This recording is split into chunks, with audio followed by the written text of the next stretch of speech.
Усім прывітанне яшчэ раз, з вами по-ранейшаму Зміцер Лукашук, і мы працягваем абмяркоўваць падзею Беларусі і за яе межамі. Ну і нарэшце, пасля пэўнага перапынку, я ўжо нават паспеў засумаваць по гэтым нашым спікеру. Тым не менш, у нас у гасцях, хай і віртуальна, на жаль, няма часу у яго завітаваць да нас у студыю, але тым не менш, палітычны прадстаўнік палка імя Кастуся Каліноўскага, Зміцер Шчыгельскі з намі на сувязі. Добрый день, Зміцер. Вітаю. Ну, не будем ходить ваколды там рознымі бакамі, адразу можем, так сказать, праанансаваць, что у прынцыпе гэтае з'яўленне нечаканае, але прыемнае Змітра у нас у эфіры звязанае найперш, ну, не толькі з яго любоўю да Еўрарадыё і мяне асабіста, але і з тым, што днямі у нас у эфіры быў Вадзім Пракоп'еў, які шмат накінуў у бок палка Кастуся Каліноўскага, Вадима Кабанчука былога, ось, ну, как бы чалавека, які меў дачыненне наўпроставае да палка Каліноўскага, а зараз з'яўляецца прадстаўніком у аб'яднаным пераходным кабінеце. Ну і ўвогуле шмат у бок было звязанае з Васілём Верамейчыкам і той сітуацыі, у якую Васіль, былы баец таксама палка Каліноўскага, патрапіў, накідана у бок дэмакратычных сілаў. Таму спадар Зміцер, як вам бачыцца, давайте спачнем вось такого, можа агульна, хоць вы ўжо і выказваліся не адзін раз на гэтую тэму, сітуацыя з Васілём, як яна вам бачыцца? Ну, по-першае, про ситуацию с Василем я не выказывался. По-другое, давайте почнем все-таки. Ну, яна мне бачыцца ненармальнай, гэта дакладна, что там былі праблемы, звязаныя і з Літвой, і з Украінай, і з Польшай, і з дэмакратычнымі сіламі, і з самім Васілём, у якога былі магчымасці, якімі ён не скарыстаўся, якія яму прапаноўвалі. То есть, ведаеце, она такая комплексная и складаная, і звесці ўсё да простого адказа мне падаецца немагчымым. Калі казаць пра вось тую версію падзей, якую я пачуў ад спадара Пракоп'ева, то гэта я заслухаўся нават, калі глядзеў яго выступ на Еўрарадыё. Всё цудоўна, яно там ёсць сюжэт, там ёсць канфлікт, як літаратурны твор гэта выглядае абсалютна супер. Таксама форма, у якой гэта было пададзена, таленавіта, добра пастаўленая рэч, паўзы, ведаеце, такое развіццё сюжэта, все цудоўна. Я нават амаль паверыў, пасля узгадаў, што слухай, стоп, а як жа гэта так? Таму што пра ўсё пра тое, пра што казаў Вадзім Пракоп'еў, я або удзельнічаў, або быў сведкам, або, скажем так, знаходзіўся вельмі побач з падзеямі, або атрымліваў інфармацыю, прычым, ну, скажем, там, з 2, 3, 4, 5 бакоў. І як літаратурны твор гэта все цудоўна, і у Вадзіма несумненна талант на гэта, але калі глядзіш, як яно ў жыцці, то ў жыцці яно ўсё зусім па-іншым.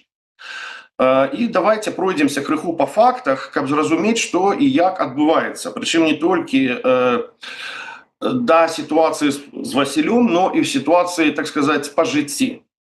Значит, глядите, калі там кажется, вот як, что в версии Вадима, что есть таки Кабанчук, які амаль крымінальнік, звязаны з Міколай Іванішам, і там гэтая коза ностра, у тым ліку Кабанчук, які, не гледзячы ні на што, застаўся там пры ўладзе якой-то, круціць і гурам, і ДГБ літовскім, і польскімі спецслужбамі, і значит, і Зеленскім, і выглядае так, што і нават Трампам. На жаль, гэта не так, таму што я б хацеў, каб яно было так, і тады б у нас было значна больш шансаў на вызваленне Беларусі, але, на жаль, не так. Калі казаць пра ГУР, глядзіце, пачнем з самого простого факта. Забарона на ўезд. ГУР не мае юрыдычных інструментаў, каб забараніць камусьці ўезд. Вось пры ўсём жаданні, якое б там у яго не было, нават Буданаў, у яго просто няма гэтага інструмента, таму што ўсё, што звязана з мяжой, гэта кампетэнцыя СБУ. Другое. Не працуе так, мне прыходзілася сутыкацца з сітуацыяй там і з москалямі і з беларусамі, не звязанымі з дэмакратычнымі сіламі, скажем так, з рознымі структурамі і ў Літве, і ў Украіне, і ў Польшы, і ў іншых краінах. І я ведаю, як яно працуе практычна. Гэта так не працуе, што нехта з ГУРа патэлефанаваў в СБУ і сказал там: «Привет, Васіль, пастаў забарону Пеце». Так не бывае. Гэта даволі складаная юрыдычная працэдура. Другое. Гэтыя працэдуры можна аскардзіць праз суд. І такія прэцэдэнты ёсць. Я спецыяльна паразмаўляў з адвакатамі, якія займаюцца гэтымі справамі, з абскарджаннем забароны на ўезд і взагалі са справамі з СБУ, і мне сказалі, прычым гэта адвакаты, якія займаюцца, працуюць і з Украінай, і з еўрапейскімі краінамі, і з арабскімі краінамі. То есть в асноўным гэта звязана з міграцыйным правам, з перамяшчэннямі, перасоўваннямі людзей праз межы. Мне сказали, что працаваць с СБУ значна прасцей, чым з усімі астатнімі структурамі, тому што яны на суде даюць тыя факты, якія ёсць, іх можна абскардзіць, і, напрыклад, з немцамі або з амерыканцамі працаваць значна цяжэй, чым з СБУ. Далей, калі у вас там СБУ і ГУР нешта вырашылі, опять же, немагчыма патэлефанаваць у Літву або адправіць які-то ліст Літву, і ДГБ так скокне зайка і скокнула. Гэта служба, якая таксама мае свае пратаколы і просто не будзе браць пад казырёк і выконваць якія-то указівкі з Киева. Тое самае адносіцца да Польшы і да іншых краін. То есть для того, каб чагосьці там дабіцца, у кожным кейсе, у кожным выпадке прыходзіцца прыводзіць сведкі, прыходзіцца прыводзіць доказы, прыходзіцца там, гэта даволі такі складаны працэс нават па людзях, якія відавочна звязаны з расійскімі або з беларускімі спецслужбамі.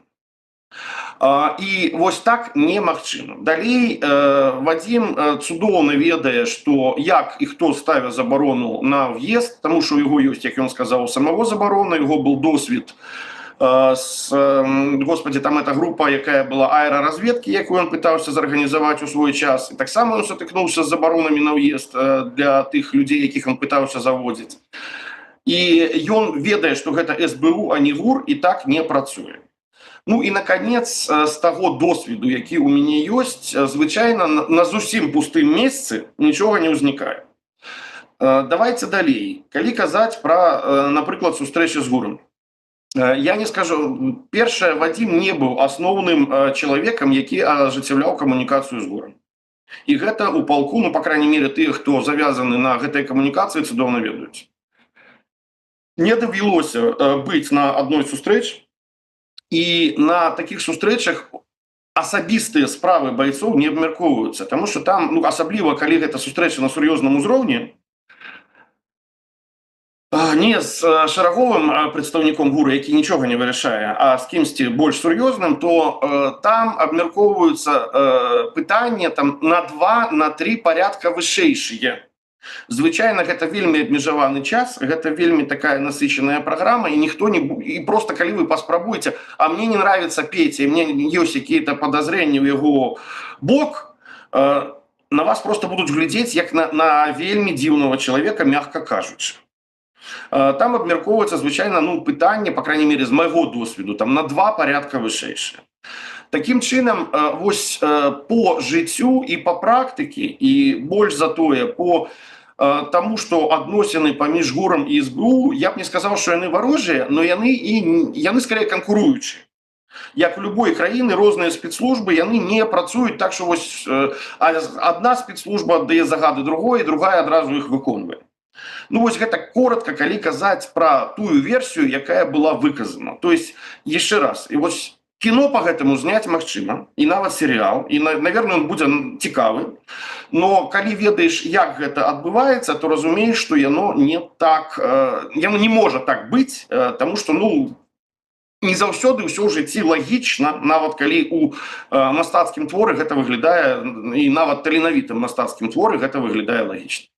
Атрымліваецца, гэта вот зараз фактычна быў адказ на тое, што, ну, быў нейкі такі карупцыйны склад штаба. Найперш гэта там Демиденко і Ваніш. Зміцер, значит, глядзіце, я все-таки лічу, што за словы трэба, ну, адказна да іх ставіцца да слова. По Демиденко і Ванішу я не ведаю, узбуджана крымінальная справа ці не узбуджана. Но до того моменту, пока у нас не будет решения суда, Мы не можем вот так легко кидаться в виновачивание про коррупційный склад. Магчыма быў, магчыма не. Я не аудитор, я не финансист, я не человек, который разбирается в этом. Для того, как вот легко сказать коррупційный склад, давайте дочекаемся решения суда, коли оно будет. Специфика украинского законодательства и системы правовой, она такая, что там вельми легко возбуждаются криминальные справы. Коли вы поглядите на биографию любого украинского политика, там будет 2, 3, 5, 10 криминальных справ. Потому что, опять же, як гэта працуе в Украине. Криминальная справа может быть узбуджена просто по заяве. А вот дойдзе яна до подозрела, до суда, до всего остатнего, далеко не все за их доходят. Коли казать про Миколу Иваніша, я ведаю, что я зараз скажу речь, якая там нават бойцам, которым мне сподобается. Но я б разделил на 2 этапа. Вот оценку деятельности Миколы Иваніша. Что там было позднее, то, что узник конфликт, и то, что там накопились супярэчнасці, и это привело до кризы, праз якую полк проходил, это правда. Но давайте узгадаем, что был 22-й год. И Микола Ваніш, не только яны, але и Микола Иваніш все-таки створили спочатку батальон, а пасля полк, и приклали до этого руку, и были удельниками. И вот одна легкая позиция сидеть недзе у кабинете и критиковать усіх, усё дрэнна, усё не так зрабілі, и нават калі частка з гэтай крытыкі она апраўданая, а зусім іншае нешта зрабіць. Конечно, калі люди робяць, у іх могуць быць памылкі, яны могуць пасля пайсці кудысьці не туды, там можа узнікнуць карупцыйны складнік, але все-таки вот Микола, Ваніш, Кабанчук, іншыя люди, якія стаялі у вытокаў полка, яны его створили. А іншыя организации и попытки, яны не были паспяховы.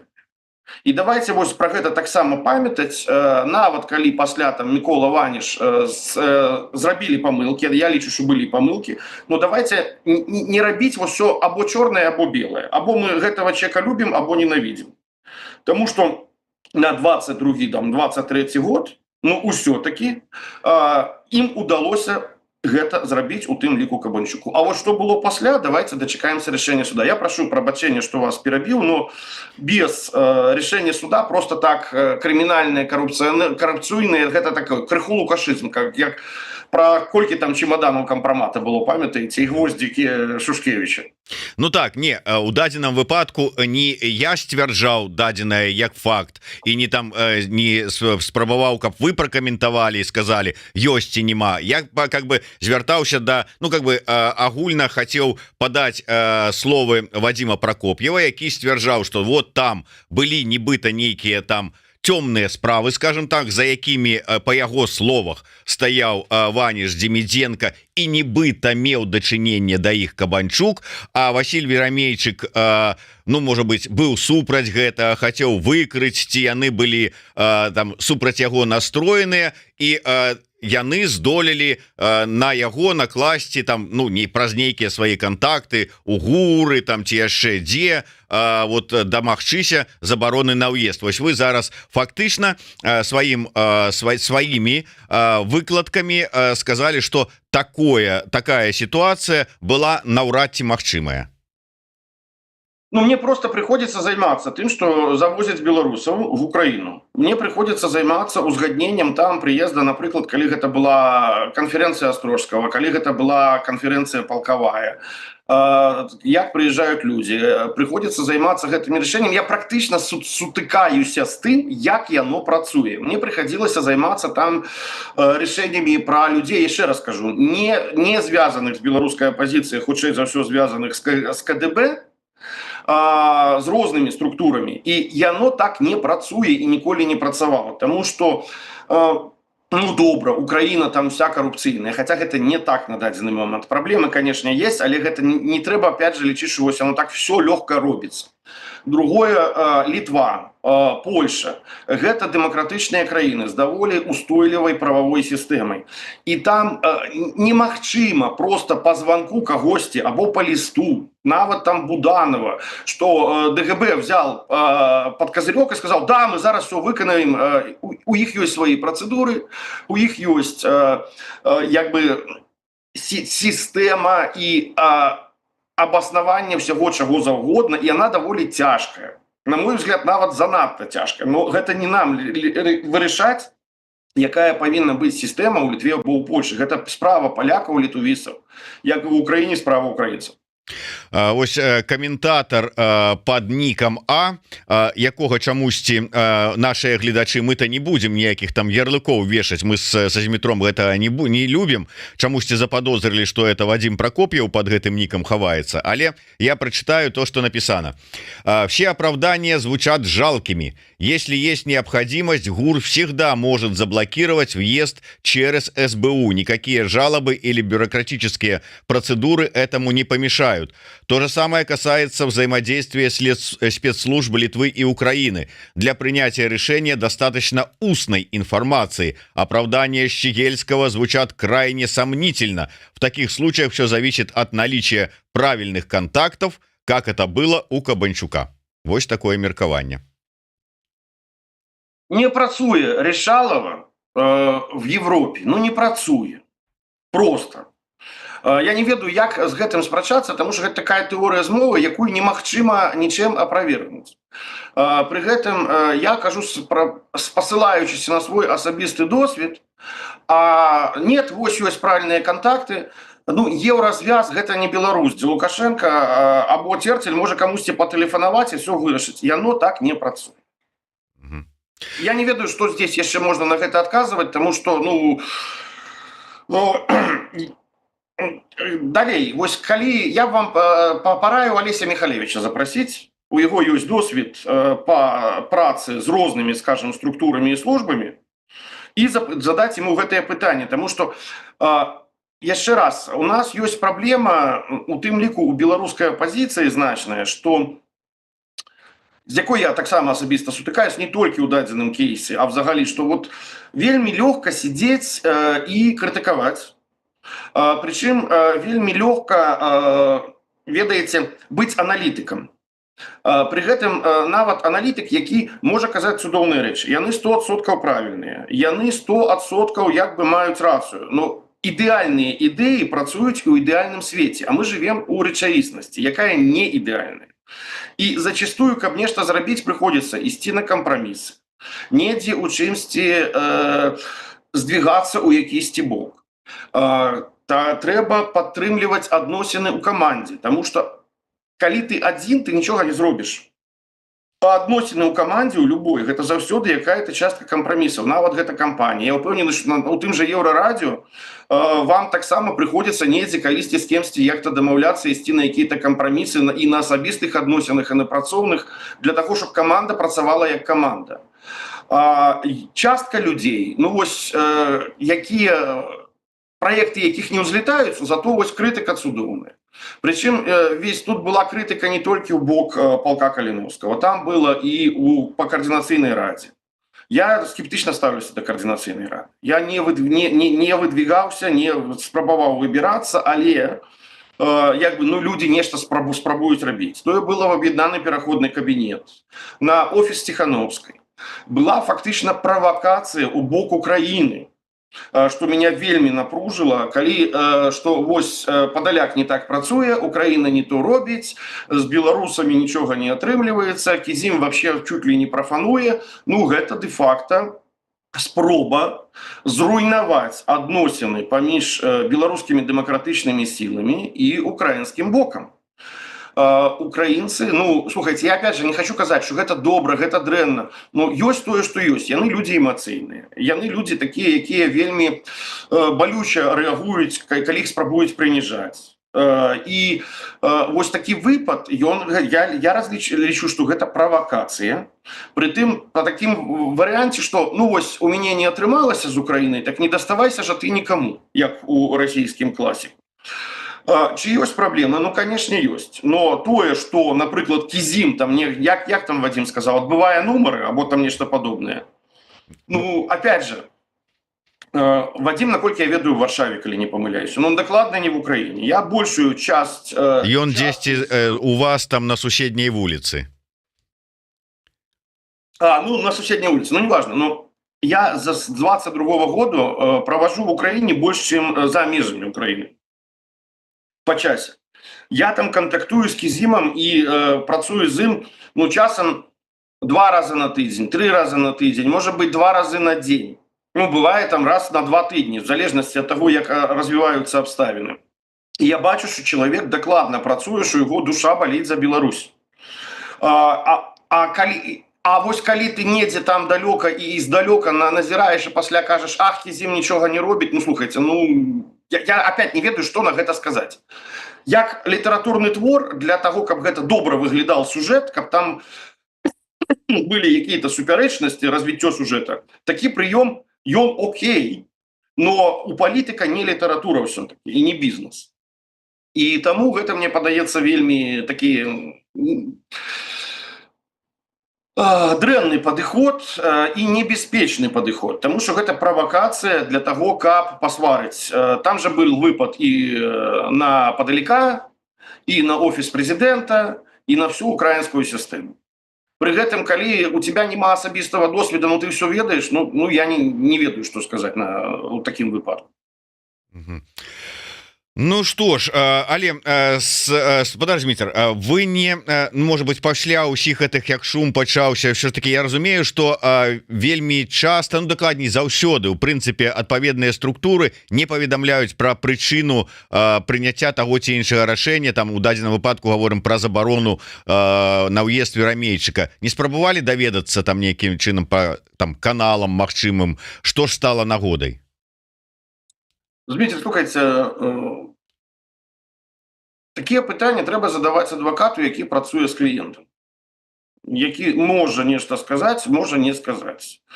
Вось там была ідэя пра тое, што давайте зробім слуханні у координацыйнай радзе. И здесь есть и плюс, и минус. То есть, с одного боку, слухання – это нормальная демократичная процедура. Мы ведаем, як яны там адбываюцца ў Сенаце, ў Кангрэсе ў Злучаных Штатах. Як недавно мы чулі, што бухаць бросіш чи не бросіш, ну, абяцаць не магу. Гэта выглядае, конечно, вельмі прыгожа, але і цікава. Там ёсць движ, ёсць інтрыга, але пытанне ў тым, што часам правядзенне гэтых слуханнях, асабліва ў выпадках, калі чалавек знаходзіцца ў Беларусі, можа падымаць такую інфармацыю, якая можа нашкодзіць у тым ліку чалавеку. Таму я устрымаюся ад якіх-то ацэнак і адказу. Пра абвінавачванне у бок Кабанчука, намеснікам якога я являюся ў аб'яднаным пераходным кабінеце. Значит, учора мы з ім размаўлялі, ён сказаў, што я гатовы прайсці паліграф у Літве, каб адказаць на ўсе гэтыя абвінавачванні. Таму што вось бесконца мусоліць тэму ў прэсе. Я разумею, што прэсе патрэбны прагляды, клікі, ўсё астатняе, але гэта падыход, які не дае адказу. Словы супраць слову. Адзін бок кажа адні словы, другі бок кажа другія словы. І Кабанчук сказаў, што ну, я гатовы пайсці сесці на паліграф, і няхай мне зададуць пытанне, чи я прычасны к забароне, чи не прычасны. Я на іх адкажу, і гэта будзе адказ, таму што паліграф практычна немагчыма падмануць. І гэта канкрэтны факт. А так, ну, все астатняе гэта бесконцае бла-бла-бла. З розных бакоў, з рознымі версіямі. А не дзеянні, і не доказы. Ну так, тут я как бы безумоўна з вами згодны, але вот это давайте вот калі кажем про Кабанчука, то не про у дадзеным выпадку там датычнасць, недатычнасць да ситуации с верамейчыкам, а вот эта ситуация с узломом мессенджера, вот менавіта гэта нарабіла шмат шуму. Вот як я уже бачыў допісы розных людзей з гэтай нагоды, ацэнку і спецыялістаў по бяспецы у тым ліку. А ваша ацэнка в этой все ситуации? Бо тут нават зараз мне ў каментах пишут, что пасля гэтай ситуации Кабанчук страціў давер, хай ён складае сябе паўнамоцтвы прадстаўніка і гэтак далей. Так про давер або про узлом? Давайте с узлома пачнем. Тому что просто як бы у вас некалькі пытанняў в адным пытанні. Ну гэта дрэнная сітуацыя с узломом, але наколькі я ведаю, какой-то сенсітыўнай інфармацыі у телеграме не было Кабанчука. Я, напрыклад, с Вадзімом по телеграмму, ну, не памятаю, каб у меня была какая-то з ім перапіска, магчыма, там можа быць нешта кшталту. Я приехал, або я чакаю, або патэлефануй, і гэта ўсё. Або там, напрыклад, сустракаемся заўтра ў такім-то месцы там з геаметкай у такі-то час. Я не карыстаюся тэлеграмам, і наколькі я ведаю, Вадзім таксама не карыстаецца тэлеграмам для якіх-то сенсітыў рэчай. Таму непрыемна. А по поводу давера, ну так звычайна гэта вырашае у любой краіне цывілізаванай, у любой палітычнай сістэме парламент або там прэм'ер-міністр або прэзідэнт, хто страціў давер, а хто не страціў. І ў нашым выпадку гэта там падабаецца, гэта не падабаецца, але гэта Ціхановская. Таму што у любой краіне, у тым ліку ў Злучаных Штатах, я вам скажу, што тут там адсоткаў 40 краіны кажа, што і Трамп страціў давер, пакуль яшчэ інаўгурацыю не прайшоў. Калі мы будзем сыходзіць, што нехта напісаў, страціў давер, то ні адна палітычная сістэма не зможа працаваць. Заўсёды будуць нехта, хто незадаволены, заўсёды будуць апаненты.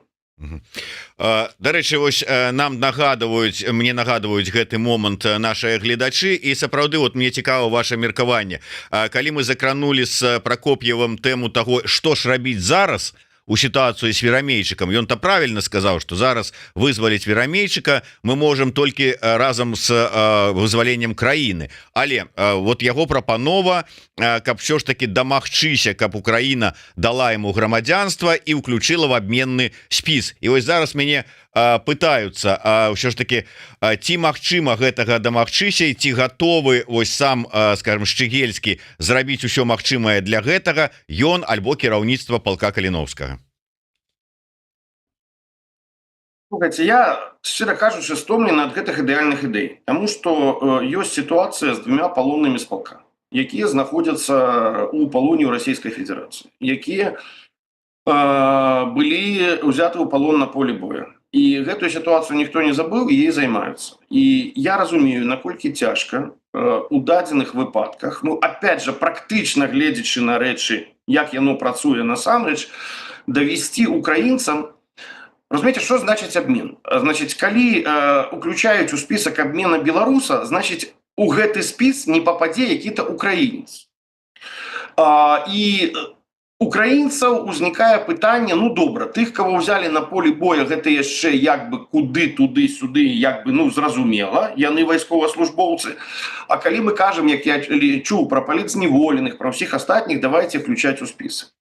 Я не буду называць прозвішчы людзей, з якімі абмяркоўвалась гэта ідэя, но гэта прозвішча даволі вельмі ўплывовых людзей, і яны кажуць вельмі простую рэч. Нас не зразумеюць сем'і, напрыклад, азоўцаў, якія знаходзяцца там уже больш за 2 гады, некаторыя ў палоне, частка загінула у расійскім. Калі мы пакінем іх, а ўключым, напрыклад, беларусаў. Як бы мы добра не ставіліся да беларусаў, ну вось, калі мы кажам пра вайсковапалонных з палка, гэта выключэнне, таму што іх успрымаюць як іншых вайсковапалонных. Але калі мы кажам вось пра пра Васіля, калі мы кажам пра беларускіх палітзневоленых, ну, гэта, мне падаецца, фантазіі, мары. На жаль.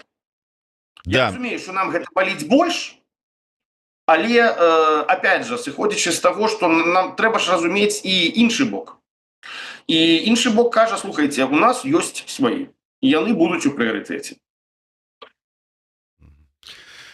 Да, на жаль, сапраўды рэчаіснасць выглядае менавіта так, і мы сапраўды са Змітром ужо гэтую тэму раней абмяркоўвалі, калі ўздымалі тэму тых байцоў палка, якія зараз знаходзяцца ў палоне.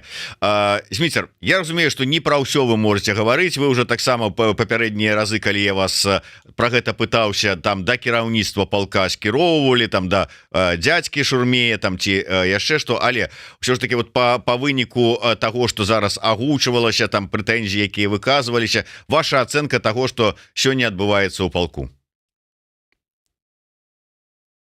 Ідзе баявая праца. Шурмей, мне падаецца, даволі паспяховы кіраўнік. камандзір, ён рухаецца ў правільным накірунку, как бы, Зміцер, ваша ацэнка таго, што сёння адбіваецца на еўрапейскім радыё для Беларусі. Ну, я працуем, вот са шчыгельскім эфір робім. Так. Ну, вось і полк працуе так, як ён павінен працаваць. То есть, ну, а што здесь?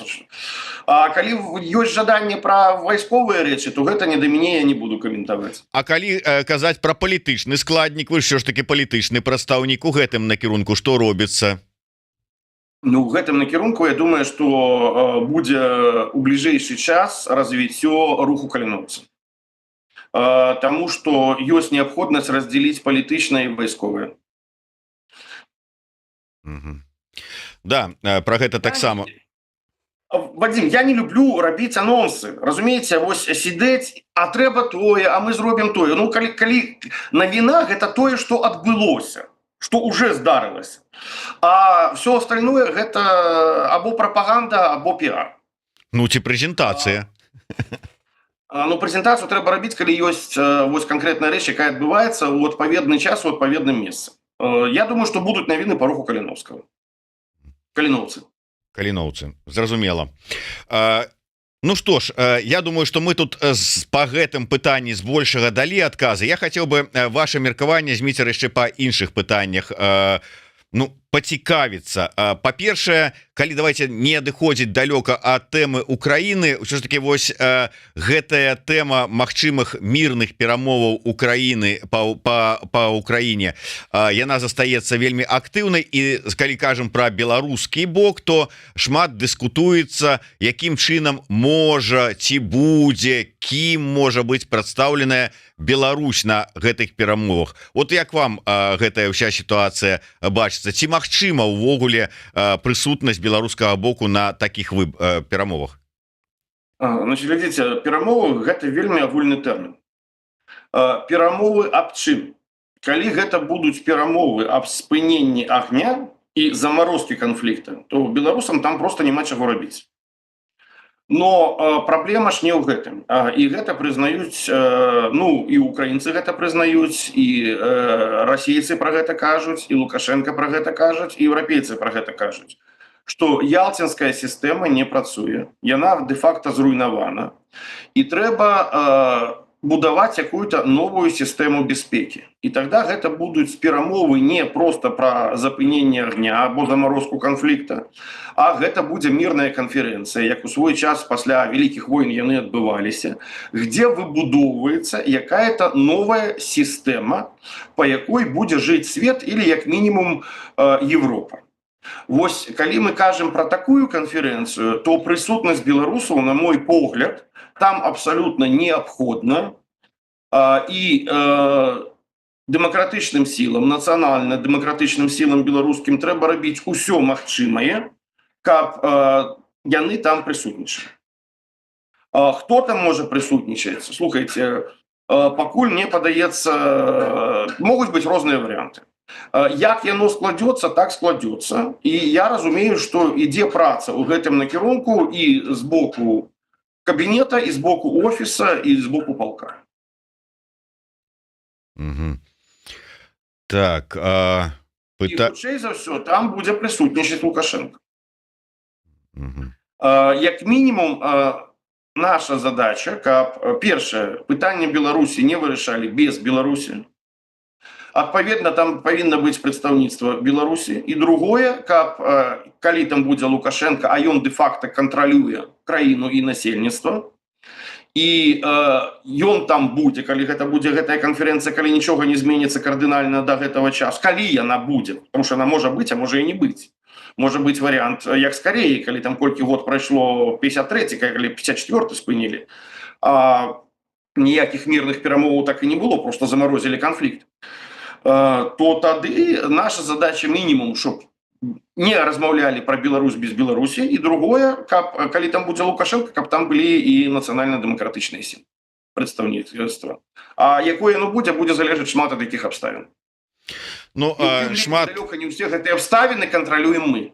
Ну да, безумоўна, прапаноў розных шмат, пачынаючы там ад Пазняка, там Ціхановскай, ты яшчэ каго-небудзь, але вот словы про тое, что там абавязкова павінны прысутнічаць прадстаўнікі палка Каліновскага, вот мне падаюцца вельмі такі значнымі. Вот все-таки полк. Зміцер, я гэтага не сказаў. Я сказаў, што праца ідзе. Я не сказаў, што абавязкова, але я лічу, што гэта было б мэтазгодна. Гэта я сказаў, гэта маё меркаванне. Окей. Значит, я лічу, што калі сур'ёзна адказваць на гэтае пытанне больш шчыра, то прадстаўніцтва нацыянальна-дэмакратычных сілаў павінна быць збалансавана. Таму што калі там будзе прадстаўніцтва толькі якой-то часткі, то гэта не будзе нармальнае прадстаўніцтва. Яно не будзе атражаць, калі не ўсе, то хаця б большасць. І другое, гэта будзе вельмі цяжкая задача і іспыт для нацыянальна-дэмакратычных сілаў сфармаваць гэтую дэлегацыю, выправацаваць агульную пазіцыю гэтай дэлегацыі. І таксама вялікая адказнасць і вялікі іспыт, як удзельнічаць у гэтых перамовах. Якія пытанні ўздымаць, як узаемадзейнічаць з іншымі сіламі, у тым ліку з Украінай. А для того, каб нармальна ўзаемадзейнічаць, не трэба правакаваць Украіну зараз, як гэта адбылося ў вас на эфіры дэ-факта. Не трэба, прашу прабачэння, плеваць украінцам у вочы публічна. Трэба падтрымліваць адносіны і налажваць гэтыя адносіны. Ідэальныя гэтыя адносіны нет, не ідэальныя. Ну, я не ведаю ніякіх ідэальных адносін нават паміж там людзьмі. У сям'і таксама часцей за ўсё яны не ідэальныя. Там можа быць і лепш, і горш, але людзі як-то іх падтрымліваюць, вырашаюць праблемы і налажваюць. І з украінцамі я лічу, што я бачу з боку Украіны шчырае жаданне гэтыя адносіны будаваць. Ну так давайте будаваць, а не разбураць. Я, дарэчы, вось не бачыў, ну, можа быць, таксама там ці вы не давалі, ці да вас не звярталіся па каментар вось з нагоды гэтага, ну, не інтэрв'ю Зеленскага, а слоў у інтэрв'ю датычна званка Лукашэнкі Зеленскаму ў першыя дні лютага 22 года, пасля пачатку гэтага шырокага маштабнага ўварвання, калі ён нібыта там званіў і прасіў прабачэння, расказваў, што гэта не я, это Путин, я тут яму казаў не трэба, а ён мяне не паслухаў, удар давай вот по мозырскому НПЗ, калі ты вот хочаш неяк адпомсціць мне і гэтак далей. Я вот просто ваше меркаванне як ну, чалавека, які добра разбіраецца ў псіхалогіі. Тут не важна нават для мяне што, а чаму менавіта зараз гэтыя словы ад Зеленскага прагучалі, як вы лічыце? Я лічу, що не треба шукати, опять же, яких-то конспірологічних теорій або глибокого сенсу. Я не пам'ятаю, каб Зеленского у інтерв'ю або на брифінгах, або якої-то комунікації питали про Білорусь і про Лукашенка. То есть таких, ну, какие-то такие проходные питания были. Это было великое интервью, где был час. И может быть ситуация, что просто узник повод, и Зеленский узгадал. Пришлось до слова, до места. А не тому, что вось гэта супер прапрацаваны дыпламатычны заход, які там быў запланаваны і гэтак далей. Мне падаецца, што просто было пытанне, был кантэкст, узгадалася, і Зеленскі распавёў пра тое, што было. Я думаю, што тэлефанаванне гэта вельмі магло быць. Не ведаю, наколькі Зеленскі, тое яго версія, якую ён распавядае, адпавядае рэчаіснасці, но для мяне яна не выглядае супярэчліва. Больш за тое, пачынаючы з першых дзён, я шмат разоў казаў у разных інтэрв'ю, што я не здзіўлюся, калі мы калісьці даведаемся, што Лукашенка паведамілі пра ўваход войск в Украіну памежнікі, якія сказали, там патэлефанавалі ўначы у адміністрацыю прэзідэнта і сталі распавядаць, тут маскалі пашлі на Украіну, што рабіць. І тое, што Лукашенко кажа, што я не ведаў, я не мог, я лічу, што такая версія, яна не тое, што я не кажу, што так яно было, но яно як мінімум магло так быць з майго пункту гледжання. Пра яго эмацыйныя рэакцыі, ну, удар по там мозырскаму НПЗ, таксама у яго характар гэта кладзецца. Не супярэчліва, на мой погляд. Але ўсё гэта, ведаеце, яно, конечно, цікава, але Ну гэта ж не мы ж не сведкі, мы зараз просто фантазуем на гэтую тэму. Ну так, як і фантазіі безумоўна былі, калі сказалі, што можа быць гэта быў такі пас з боку Зеленскага Лукашенку напярэдадні вось гэтых магчымых там размоваў пра фармаванне нейкая такой тых, хто паедзе, будзе браць удзел у гэтых перамоваў, каб ён мог сказаць сапраўды вот гэтыя словы. Ну так я ж это не я, гэта вот і мяне тут таксама заваявалі гэтыя захопнікі расійскія, мы тут пад акупацыяй былі, я ж ніякім бокам ні чынам вот. Зміцер, словы гэта словы, і гэта там трэцяснае. Асноўнае гэта дзеянні і факты. А дзеянні і факты вельмі простыя. Уторгненне пайшло ў тым ліку з тэрыторыі Беларусі, гэта самая прямая дарога на Кіеў, калі праз Беларусь не зайшлі. Не было б Бучы, не было б Ворзеля, Ірпеня і той трагедыі, якая там адбылася. Не было б значнай часткі акупаваных тэрыторый, з Беларусі летелі ракеты. Вось гэта асноўнае. А ўсё астатняе гэта там на некалькі парядкаў меншае. Што там хто казаў, каму казаў, як казаў. Галоўнае не што чалавек казаў, галоўнае, што ён рабіў. І здесь все значна прасцей. Так, у нас не так шмат часу, хотя мы давно не бачыліся са Змітром, і я б шмат пра што хацеў з ім пагаварыць, але вот тэму, якую ён таксама прапанаваў закрануць, і мне таксама цікава меркаванне яго на гэтую тэму.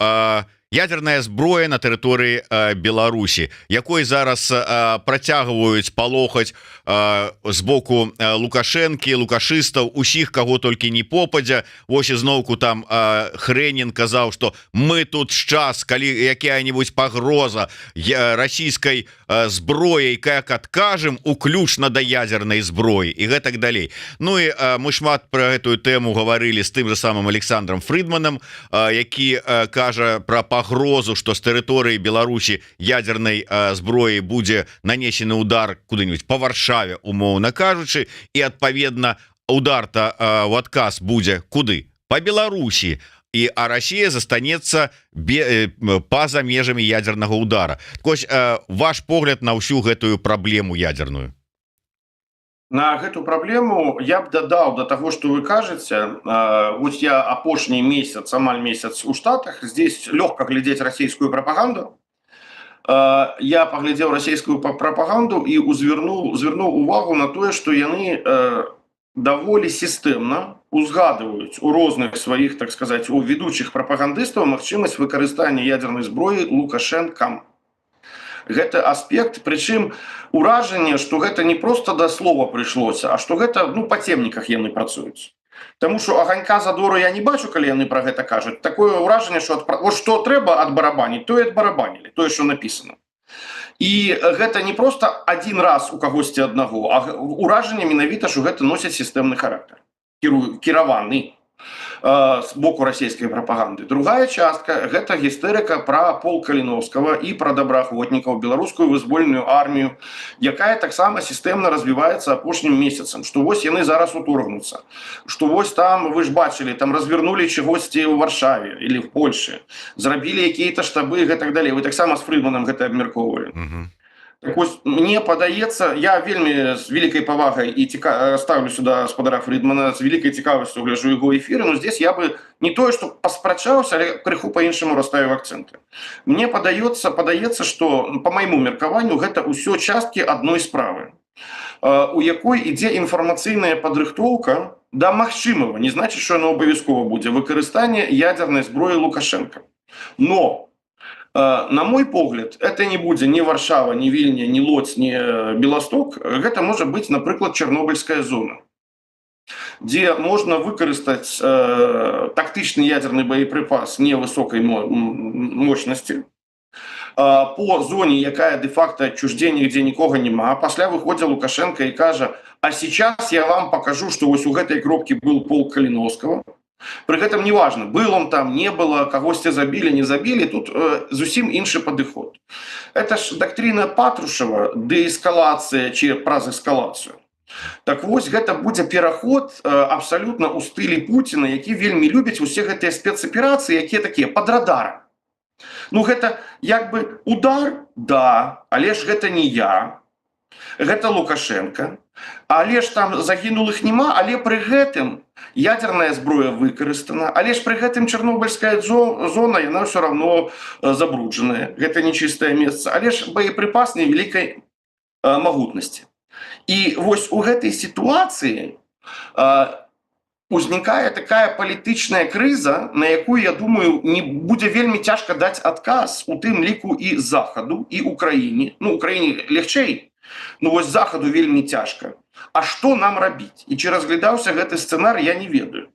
Таму што як бы, ну да, зброя выкарыстана. Да, яшчэ раз адбыўся чарговы крок эскалацыі. Яшчэ раз паднялі планку. Але ж гэта не па Варшаве і не па Вільні.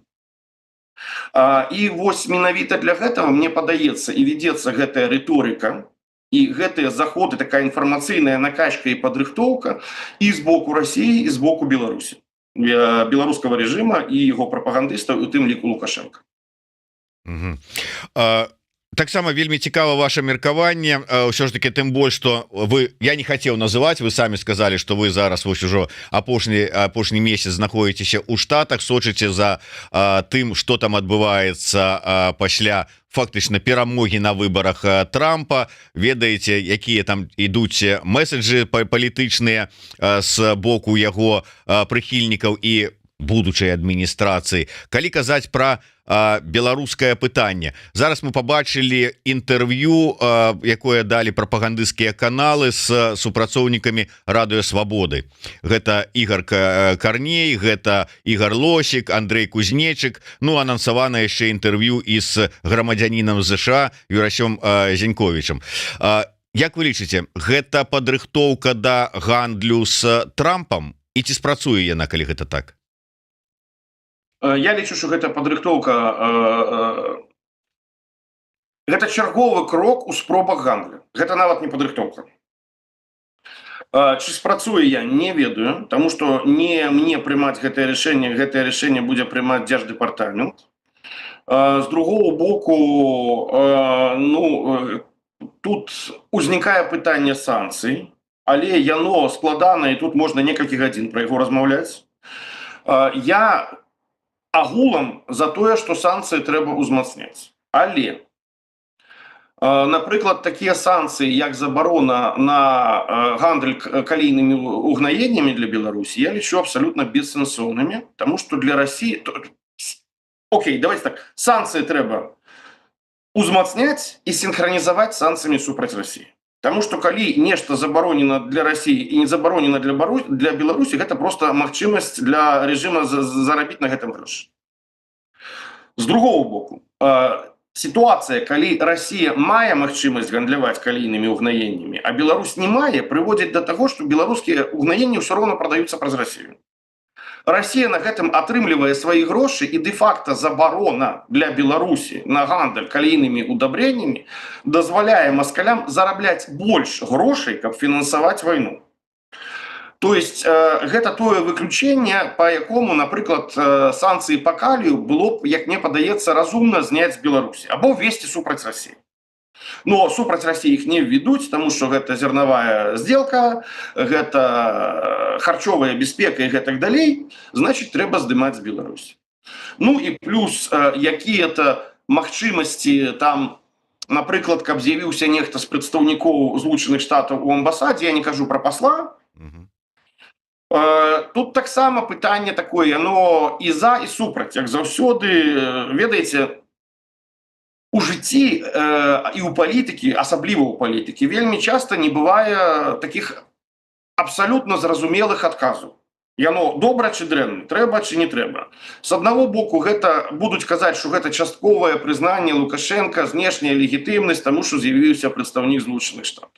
З другого боку, ну вось той же Вадим Прокопьев казаў пра тое, што Беларусь не цікава ў Злучаных Штатах. І калі я не памыляюсь, я правильно памятаю? Ну да, і што увогуле как бы ім по барабану Беларусі, ўжо лічыць, што яна это расійская правінцыя. Ну, давайте так, я б сказал, что не зусім все так дрэнна, як кажа Вадим, ён любя так літаратурна гэта зарабіць, узмацніць. Но часткова, як мінімум, у гэтым пытанні з ім пагаджуся, што цікавасць да Беларусі ў Злучаных Штатах вельмі маленькая, прычым гэтая цікавасць маленькая з 90-х гадоў. Я прашу прабачэння. Гэта цікавасць маленькая з 90-х гадоў, і гэта праблема для Беларусі, для беларускіх нацыянальна-дэмакратычных сілаў, таму што да, ёсць такое меркаванне, і яно не новае, і гэта не залежыць ад рэспубліканцаў або дэмакратаў, што вызваленне Беларусі і дэмакратызацыя Беларусі прыйдзе праз Маскву, што пакуль ёсць Масква, што пакуль ёсць рэжым у Крэмлі, нічога ў Беларусі не зменіцца, таму што ўсё роўна будуць, і што гэта частка. Значыць, наколькі з тым, што цікавасць маленькая, я з гэтым пагаджуся, ее трэба падымаць. Наколькі гэтыя санкцыі, ну, пабачым. Маленькая, не маленькая, падымаць, про гэта шмат хто кажа, хто мае нейкія там стасункі. Про гэта, дарэчы, вот акурат такі сёння мы размаўлялі з Денисом Кучынскім, прадстаўніком Ціхановскай па пытаннях дыпламатыі. А як вы лічыце, ўсё ж таки, ці зможуць, ці можна, ці магчыма данесці, ці, скажем так, каб, ну, нейкім чынам дамагчыся цікавасці з боку адміністрацыі новай, калі ўжо не казаць пра асабіста Трампа, ну хаця бы адміністрацыі яго да беларускага пытання. Як вы думаеце, вот якое будзе стаўленне ввогуле да беларускага пытання у новай адміністрацыі? Давайте з канца пытання. Я не ведаю, якое будзе стаўленне, таму што я не частка гэтай адміністрацыі. Другое, вось тое, як вы ставіце пытанне, ці магчыма дамагчыся таго, каб з'явілася, мне падаецца, што гэта, ну, пастаноўка пытання, якая не мае сэнсу. Трэба рабіць, трэба трэсці, трэба дамагацца. А што атрымаецца, тое, што атрымаецца. Лягчэй за ўсё сказаць: не, гэта немагчыма, давайте нічога не рабіць. Наколькі гэта верагодна, я не ведаю, но я ўпэўнены ў тым, што у гэтым накірунку трэба працаваць і рабіць все, што можна зрабіць, а адбудзецца тое, што адбудзецца. Рабі, што можаш, будзе тое, што будзе. На завяршэнне, Зміцер, ці можаце вы, ну я не ведаю, не дрэннае слово прадказаць, канешне, ну скажем так, на падставе аналізу рознага і сітуацыі, дзеянняў, сказаць, чаго чакаць ад рэжыма пасля вот заканчэння іх гэтай электаральнага рытуалу, спецаперацыі па пераабранні, элегантнай перамогі Лукашэнкі чарговай? Я маю... Што ёсць зараз, ну, можа быць, якія-то крокі па гандлю палітзняволенымі, но можа быць, якія спробы наладзіць адносіны з Захадам, спробы дамагчыся вяртання паслоў, ну, гэта зразумела, яно і зараз ёсць, то есть гэта не нешта новае. Наколькі яны будуць паспяховыя, цяжка сказаць, думаю, што не вельмі, але якія-то здвігі могуць з'явіцца. Але стратэгічна, я казаў гэта ўжо шмат разоў, застаюся пры сваім меркаванні. Тыя прычыны, якія прывялі да крызіса 2020 года, яны нікуды не зніклі. То есть прычыны, якія выклікалі крызіс сістэмы, яны застаюцца. З дапамогай тэрора удалося сітуацыю падмарозіць, але гэтыя прычыны не вырашаны. Лукашенко іх хутчэй за ўсё у тых абставінах, якія ёсць зараз, вырашаць не будзе. Значыць, ему прыйдзецца працягваць сітуацыю з тэрорам і сітуацыю з ціскам і на грамадства, і на палітыку, і на апазіцыю, і на нацыянальна-дэмакратычныя сілы. І на рэвалюцыянераў, якія, як сказаў Вадим, Прокоп'ев, павінны спачатку аб'яднацца, а только пасля рэвалюцыі раз'яднацца. Но вось там, мол, меншавікі і бальшавікі толькі пасля рэвалюцыі раздзялілись, хаця раздзялілись яны на другім з'ездзе ў Лондоне ў 903 годзе па пытанню там Плеханова. І тое, што для рэвалюцыянераў у прынцыпе нармальна у сітуацыях, калі няма рэвалюцыйнай сітуацыі, усіх з усімі сварыцца, змагацца, лаяцца, і так адбывалось і у Великой Французской рэвалюцыі, і у Расійскай рэвалюцыі, і во В'етнаме, у Латинской Америке. Гэта нармальная ситуация. Но пакуль, значит, Лукашенко вымушаны будзе працягваць тую палітыку, якую ён працягвае, тому што яго няма іншага выйсця. Іншае выйсце можа з'явіцца калі будуць вось гэтыя перамовы магчымыя, канферэнцыя пра новае міраустройство, скажем так, і новую сістэму, як жыць далей. Вось тады могуць з'явіцца магчымасці на які-то транзіт. І у тым ліку у рамках гэтай канферэнцыі, но не раней, як мне падаецца. А так пасля перабрання застанецца збольшага ўсё тое, што ёсць зараз. Зміцер, я ведаю, што вы вельмі не любіце гэтага пытання, но у нас яго пастаянна задаюць, калі вы з'яўляеце ў эфіры. Тым больш, што зараз вы самі сказалі, што іншага выйсця дзейнічаць так вот у яго не застаецца, а сілы і здароўя ў яго дзейнічаць ёсць. Нават жа ж вымушаны быў сам па сваёй ініцыятыве днямі тут выказацца, што збеглыя там чакаюць, што я здохну.